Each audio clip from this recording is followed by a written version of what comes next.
रेणुका की शादी कुछ ही दिनों पहले शास्त्री नगर में हुई थी। रेणुका बहुत ही आलसी लड़की थी।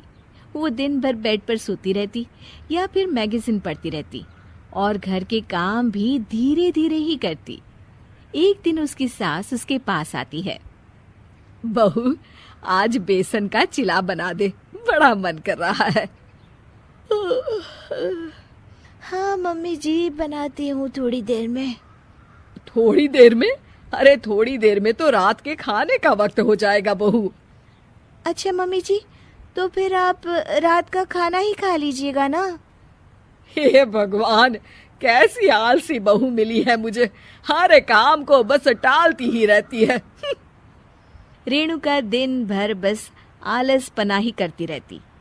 एक बार रात के खाने पर सब बैठे हैं तो रेणुका का पति कहता है, अरे ये क्या, आज फिर से करेला?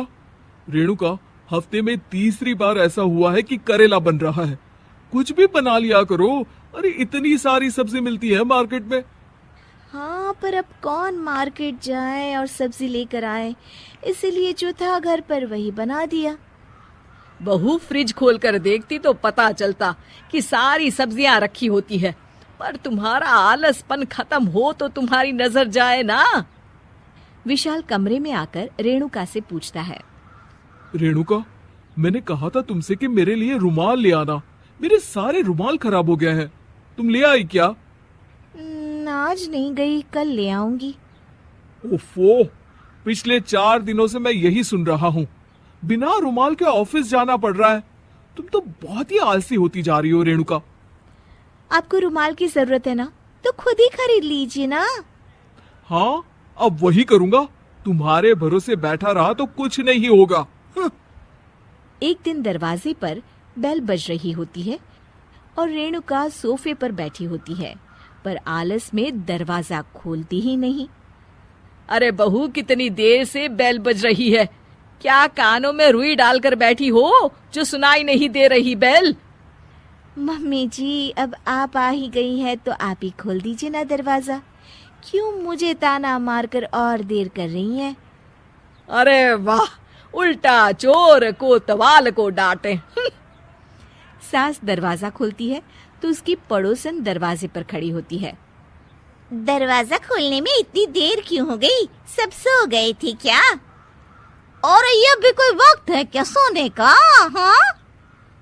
अरे नहीं नहीं, ऐसी कोई बात नहीं है। आइए आइए, आप लोग अंदर आइए। ओफो, इन सबको भी अभी आना था। अब मम्मी जी लगा देंगी मेरी ड्यूटी किचन में। बहू पकोड़े तल दे, बहू चाय बना दे। अरे बहू, सो गई क्या? कब से आवाज दे रही हूँ, जा चाय बना कर लिया। हाँ मम्मी जी, अभी जाती हूँ थोड़ी देर में। सास रेणुका को आंख दिखाती है। मतलब थोड़ी ही देर लगेगी चाय बनाने में, अभी ले आती हूँ, बस झटपट। रेणुका रसोई में जाती है और इसी आलसीपन में वो चीनी की जगह नमक डाल देती है। जैसे ही सब चाय का घूंट भरते हैं, चाय थूक देते हैं। थू थू थू थू, ये कैसी चाय बनाई है तूने रेणुका? इसमें तो सारा नमक भरा है। हाँ, और ये पकोड़े, इसमें इतनी मिर्च है कि मेरी तो हालत ही खराब हो गई खाकर।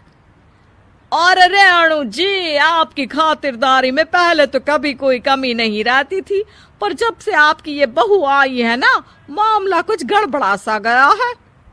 हाँ हाँ, जहाँ आप इतनी एक्टिव है, वहीं आपकी बहू एकदम आलसी, एकदम राम मिलाई जोड़ी लगती है।